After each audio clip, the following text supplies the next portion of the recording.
silakan.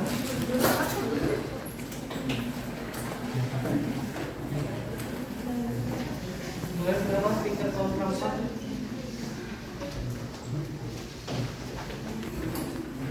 Waktu dimulai dari sekarang. Assalamualaikum warahmatullahi wabarakatuh. Selamat siang rekan-rekan semuanya, peneliti dan koordinator. Di sini saya dari tim perwakilan Prof. sangat setuju dengan mosi yang tadi, di mana harus dinaikkannya keterwakilan perempuan menjadi 50%. Saya berpikir pada pendapat Anne Philip yang menyatakan bahwa demokrasi disebut cacat jika tidak memenuhi setengahnya. Artinya di mana di sini jika kita keterwakilan perempuan itu hanya 30% saja, berarti demokrasi di Indonesia ini masih cacat, masih belum sah gitu. Jadi saya sangat setuju dengan mosi hari ini, di mana 50% itu merupakan suatu solusi yang sangat tepat gitu. Baik selama ini juga bisa kita lihat bahwa DPR RI itu dipenuhi oleh mayoritas laki-laki, di mana tentu saja keputusan yang diambil itu tentang seperti reproduksi, hak-hak perempuan, kekerasan seksual, hari cuti, itu kan ditentukan oleh pihak laki-laki. Nah, keputusan itu kan diambil oleh laki-laki itu tuh tidak mewakili suara hati perempuan, tidak mewakili tidak mewakili pengalaman perempuan itu sendiri. Tentu saja hal itu tuh sangat tidak sesuai gitu. Jika kita lihat selama 20 tahun terakhir, kuota 30% ini kan sudah dijalankan selama 20 tahun terakhir. Nah, kita lihat di sini tidak ada peningkatan, di mana kuota yang selama ini terpenuhi itu hanya 20% saja gitu. Jadi saya setuju dengan adanya peningkatan ini. Diharapkan adanya perempuan-perempuan tuh bisa lebih berani untuk maju ke dalam ranah-ranah politik. Mereka bisa maju gitu. Saya juga ada studi yang menyebutkan bahwa adanya hubungan korelatif antara kesetaraan perempuan, di mana jika perempuan menduduki kursi-kursi yang ada di pemerintahan setara dengan pihak laki-laki, maka itu akan mempercepat pembangunan, maka akan menciptakan suatu tujuan kehidupan yang baik gitu.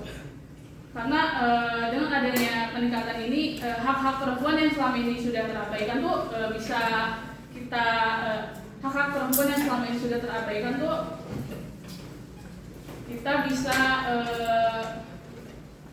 dengar gitu, kita bisa kaji dengan adanya peningkatan ini. Waktu terus berjalan. Jadi peningkatan ini nih merupakan solusi cepat, di mana saat ini kan masyarakat kita tuh sedang mengalami penurunan kepercayaan kepada DPR, di mana DPR tuh kerjanya tidak ada gitu. DPR tuh cuma hanya lewat saja. Terima kasih. Lanjutkan sih.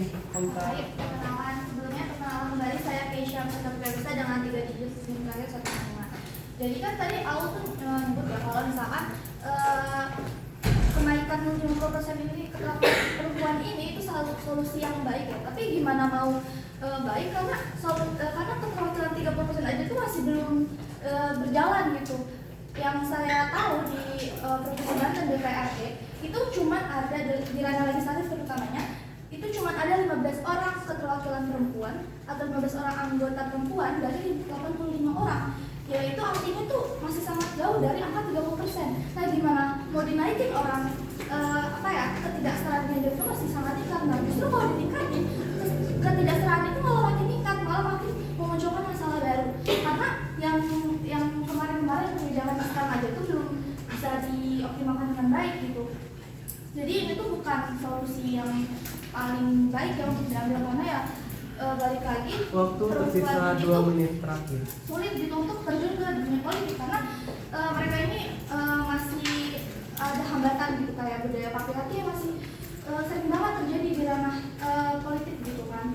Apalagi banyak anggapan bahwa perempuan itu ya nggak bisa memimpin gitu. Jadi gimana mau mereka masuk ke dunia politik, orang masih banyak hambatan-hambatannya.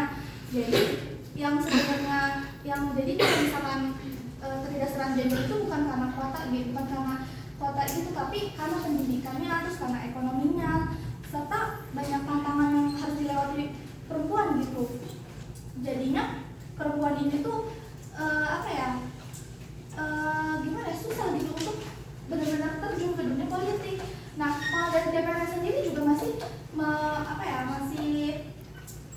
menjalankan RUU kontroversial yang merugikan perempuan gitu. Jadi DPR aja tuh kayak nggak mendukung solusi itu gitu, malah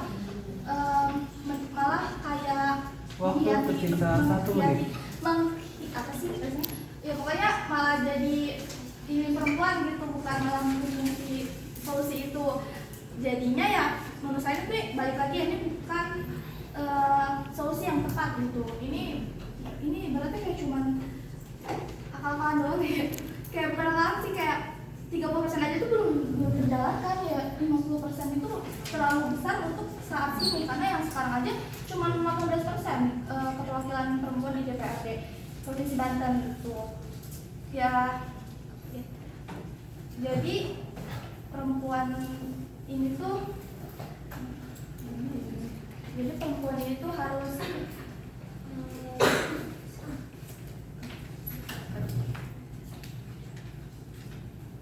Waktu habis, terima kasih. Selanjutnya si kedua Terima kasih moderator atas kesempatannya. Di sini saya akan mengkritik dari jawaban dari keynote speaker yang menyatakan bahwa 30% adalah hanya substantif saja, sedangkan pada kenyataannya di Banten sendiri hanya 18%. Ini adalah bukti kecacatan dari Undang-Undang Dasar Nomor 10 Tahun 2008 bahwa dengan adanya kuota hanya 30%, ini melanjutkan budaya patriarki dan juga mendominasinya laki-laki dalam dunia politik. Kenapa hanya 30%? Kenapa tidak setara 50 dengan 50? Padahal jelas dalam Miriam Budiarjo menekankan bahwasanya kita itu harus bisa memiliki partisipasi yang luas. Ini mendukung dengan adanya perempuan harus memiliki hak yang sama 50 dengan 50. Kenapa hanya 30? Ini bukti kecacatan dari undang-undang. Interupsi, apakah kalau misalkan kuota 50-50 perempuan dapat memenuhi kuota tersebut? Kan sekarang bisa dilihat di kepemimpinan DPRD itu ada namanya Krisdayanti itu masuk ke dalam kesehatan, makanya itu nggak nyambung. Jadi kuota 30% aja itu cuman sekedar kayak yang penting terisi oleh orang formalitas doang. Ada data dari mana? Nah, Budiarjo mengatakan kalau misalnya di mana masyarakat itu bisa menjalankan kelompok mereka jika setara gitu loh. Nah, di mana kenaikan sebesar 50% itu menjadi kebijakan yang tegas gitu loh, karena agar bisa memutuskan budaya patriarki di dalam ranah politik begitu loh. Bahkan pada artikel Visipol UGM di situ mengatakan di mana kalau misalnya perempuan itu hanya bisa menyuarakan hak mereka dan memiliki suara-suara mereka. Studi LIPI tahun 2022 saja sudah menemukan bahwa 40% calon legislatif perempuan aja itu sudah stabil atau tidak efisien dengan nomor urut dengan strategisnya. Nah, jika ditambahkan kuota 50%, di sini aja sudah terlihat bahwa kalau misalnya 50% aja dari 40% aja udah tidak efektif, apalagi kalau ditambah 50%, 10% itu sudah besar. 50% kuota afirmasi. Itu sih, dengan seperti itu saudara melanjutkan budaya patriarki, padahal sudah jelas dengan adanya perempuan dalam politik, tantangan besarnya adalah budaya patriarki. Dengan Anda mendukung tidak adanya kenaikan 50%, Anda berarti Dijelaskan pada jurnal Bung Ebi itu mendapatkan kalau misalnya politisi perempuan ini masih menghadapi hambatan struktural. Gimana mau mengisi 50% tersebut gitu? 30% aja. sih hambatan struktural karena penduduk di Indonesia, bahkan elit-elit politik di Indonesia masih melakukan dominasi tersebut. Dengan adanya kenaikan 50%, ini adalah mendongkrak adanya faktor struktural itu, saudara. Itu sih. Maksud saya itu yang diperbaiki ini bukan menaikkan kuotanya, tetapi itu sistemnya yang diperbaiki. Jadi itu sih bagaimana cara memperbaiki sistem tersebut. Jadi pada detik.com saja mengatakan kalau misalnya representatif keadilan untuk para perempuan itu harus ditingkatkan. Nah, di sini kan ditegaskan kalau misalnya Indonesia itu perlu ditingkatkan lagi gitu loh. Itu sih. Untuk apa ditingkatkan kalau misal waktu tersisa 3 menit lagi gitu 18%. Itu sih, itu semua itu tuh bukan bukan dari mereka ya gitu loh, tapi dari mindsetnya kalau misalnya mereka tuh di dalam ranah politik itu perempuan itu lemah begitu. Itu sih menurut Populi Center, masyarakat Indonesia pun mendukung penuh adanya partisipasi yang luas untuk perempuan. Yang saudara sampaikan pertanyaannya adalah untuk apa dioptimalkan, untuk apa dinaikkan 50%? Padahal sudah jelas dengan adanya perempuan di parlemen itu melahirkan kebijakan-kebijakan yang adil terhadap gender. Komnas Perempuan tahun 2023 aja menyebutkan bahwa calon keterwakilan pemimpin perempuan di DPR aja sebesar 21,6% Waktu aja. tersisa 2 Hanya sekitar menit. 18%. Hanya sekitar 18% yang bekerja, sisanya tidak aktif. Jika ditambahkan 50%, itu kemungkinan akan lebih banyak yang tidak aktif daripada yang 20% Ini ini. dari data laporan Guardian tahun 2025 menyatakan bahwa tingkat politisi perempuan di Asia Pasifik itu masih tingkat pelecehan dan kekerasannya masih tinggi. Itu artinya perlu Interupsi. ditingkatkan kapasitas. Kenapa? Terima kasih saudara Cantika untuk mendukung statement kita. Kalau misalkan itu tuh bilang kalau misalnya masih banyak kasus pelecehan. Nah itu dia Nah, kita. instruksi justru itu kan harus ditingkatin jadi ke 50% biar setara gitu loh.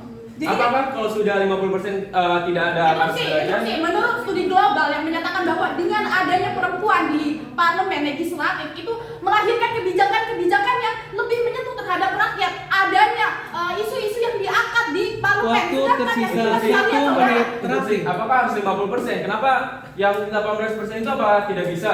Dan 30% aja belum terpenuhi itu gitu. sih itu semua mendorong untuk para masyarakat Indonesia kalau misalnya perempuan itu tidak selemah itu gitu loh. Jadi dinaikin itu biar yakinin pemerintah yakin kalau misalnya perempuan itu bisa gitu loh. Interupsi. Dengan adanya kenaikan 50% suara di parlemen, di legislatif yang 18% itu bisa lebih mengikat saudara. Karena kita bisa lihat ini bukti adanya dominasi laki-laki di area parlemen sehingga suara perempuan itu turun saudara. Seperti itu. Apakah bisa dipastikan kalau misalkan 50% itu terisi penuh gitu kuotanya, terus juga tidak hanya formalitas doang, isinya kader Benar sih, sebenarnya itu tuh 50% itu apa sih namanya? Bukan kuota yang nggak terpenuhi itu karena keterbatasan dari kuota itu sendiri gitu loh. Harusnya apa sih sebenarnya keinginan perempuan itu juga tinggi gitu tuh. Sama kayak terus kalau misalkan keinginan perempuan tinggi, kenapa 30% saja tidak cukup? Waktu habis. Terima